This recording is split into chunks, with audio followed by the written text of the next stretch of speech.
who all died on the same day. There were 3 saints throughout history who served and who loved and who gave their all to the people. Each of those 3 were martyred on February 14th of different years. And so when we celebrate Valentine's Day, yes, we've heard it say as Saint Valentine's Day, but we often tend to forget about that. We think of the little Cupid guy that flies around with the arrow and makes everyone laugh and throws arrows into the hearts of those that he wants to bring together. But it's really about the love of God. It's really about the ultimate love. So today, whether you have a love or whether you're feeling alone, there is no reason to be down.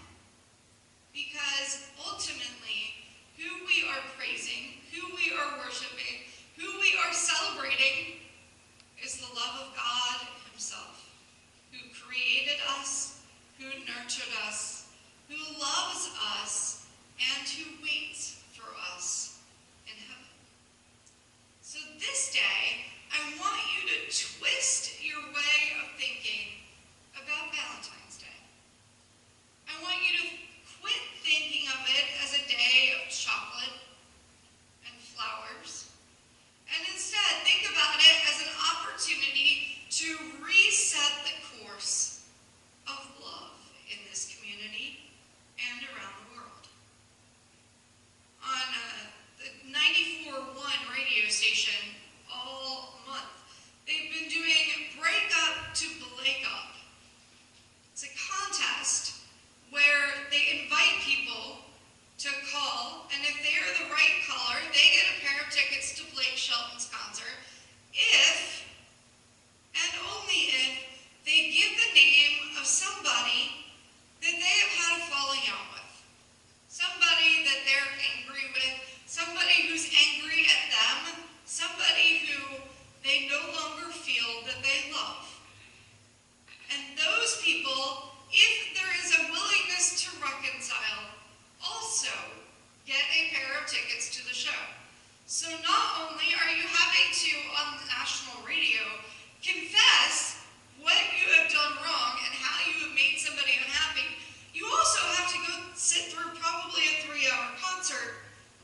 good place.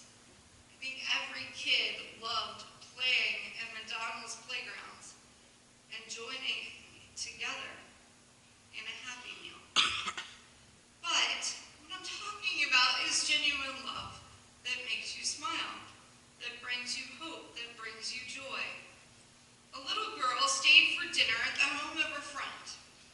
The vegetable was buttered broccoli, and the mother asked if she liked it. The child replied very politely, "Oh yes, I love it." But when the bowl of broccoli was passed, she declined to take any. The hostess said, "I thought you said you loved broccoli." The girl replied sweetly, "Oh yes, ma'am, I do, but not enough to eat it." How many of us feel like that little girl? We love something, we love somebody, but not enough to feel uncomfortable. Not enough to push ourselves beyond the limits. Not enough to take a chance. We build up walls, we build up barriers. It's human nature, we all do it. In fact, Rumi, who is an old century philosopher and poet, said this: "Your task is not to seek for love. Task is not to seek for love, but merely to seek and find all the barriers within yourself that you have built up against it. To find all the barriers within yourself that you have built up against love." We all do it. We all build up these walls that we think are going to keep us safe, that we think are going to make us look cool, that we think are going to make everything all right. Excuse me. But nonetheless, they only seek to hurt us. They only seek to drive us further and further from the people that love us the most. We have to find those ways to break down the barriers, to risk it all, even when we know that we could get hurt. When we do mission, we put ourselves out there in the community. We make ourselves somewhat uncomfortable for the sake of somebody else's well-being, right? It's exactly the purpose behind mission.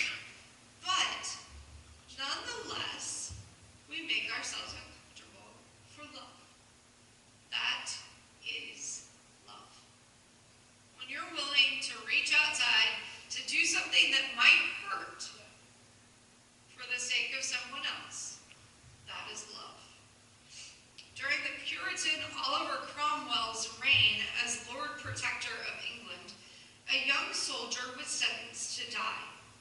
The girl to whom he was engaged pleaded with Cromwell to spare the life of her beloved, but to no avail. The young man was to be executed when the curfew bell sounded, but when the sexton repeatedly pulled the rope, the bell made no sound. The girl had climbed into the belfry and wrapped herself around the clapper so that it could not strike the bell. Her body was smashed and torn, but she did not let go until the clapper stopped swinging. She managed to climb down, bruised and bleeding, to meet those awaiting the execution. When she explained that she had done, Cromwell commuted the sentence. "There will be no curfew bell tonight," he said. Love. Being willing to hurt, being willing to experience pain for the one that you love, to save them, is exactly what Christ did. Christ came to earth. Christ experienced pain. Christ was willing to die for us. Battered and bruised and bloodied, he was willing to experience pain so that we didn't have to. That is a love worth celebrating. That is a love of true honor. J.K. Rowling, who wrote the Harry Potter books, is quoted as saying in Harry Potter and the Goblet of Fire, "Differences of habit and language are nothing at all if our aims are identical and our hearts are open." If our aims are identical and our hearts are open, then all the differences of habit and language mean nothing at all. There are those of us here who grew up in very different backgrounds. There are those of us who grew up in Dayton. There are those of us who grew up in places far and wide. Nonetheless, those differences can and will be overcome by the love of God. Because God loved us so much, if we seek as a congregation to serve and to love others, those differences of the way that we do things, the differences of where we came from, the differences in our accents, all of those things mean nothing if we're willing to all join together and open our hearts for the sake of love. And the love that God has for us is like the love that any parent has for a child. It's like the love that anyone has for one another when they will not and do not want to let the other person out of their sight. In 1989, an 8.2 earthquake almost flattened Armenia, killing over 30,000 people in less than 4 minutes. Surprisingly, such tragedies often bring out the best in people. Let me show you the loving heart of a father. In the midst of the chaos and destruction, he rushed to his son's school. But instead of a school, he found a shapeless heap of rubble. Imagine what went through his mind. In the case of this father, the sight of rubble and ruin made him spring into action. He ran to the back corner of the building where his son's class used to be and began to dig. Why? What real hope did we have?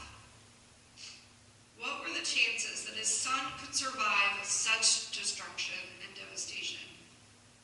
All he knew was that he had made a promise to always be there for his boy. It was this promise that animated his hands and motivated his heart. As he began to dig, well-meaning parents tried to pull him out of the rubble, saying, "It's too late. They're dead. You can't help. Go home. There's nothing you can do." Then the fire chief tried to pull him off the rubble, saying, "Fires and explosions are happening everywhere. You are in danger. Go home." Finally, the police came over and said, "It's over. You're endangering others. Go home. We'll handle it." But the father continued to dig for 8, 12, 24, 36 hours of constant digging. And then in the 38th hour, he pulled back a boulder and heard his son's voice. Immediately he screamed, "Armand!" Back came the words, "Dad? I told the other kids that if you were still alive, you'd save me. You promised me you'd always be here for me. You did it, Dad." I knew another father that did everything for the one that he loved. God is our ultimate Valentine.